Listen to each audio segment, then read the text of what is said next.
गुरुर्ब्रह्मा गुरुर्विष्णु गुरुर्देवो महेश्वरा गुरुरेव परं ब्रह्मो तस्मै श्री गुरवे नमः। स्थावरं जङ्गमं व्याप्तं यत्किञ्चित् सचराचरं तत्पददर्शितं येन तस्मै श्री गुरवे नमः। चिन्मयं व्यापि यत्सर्वं त्रैलोक्यं सचराचरं तत्पदं दर्शितं येन तस्मै श्री गुरवे नमः।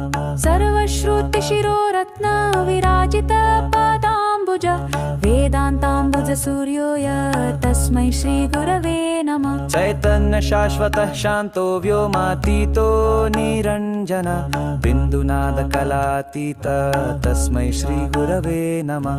ज्ञानशक्ति स्मारूढ तत्त्वमाला विभूषित बुद्धिप्रदाता च तस्मै श्री गुरवे नमः। अनेकजन्मसंचित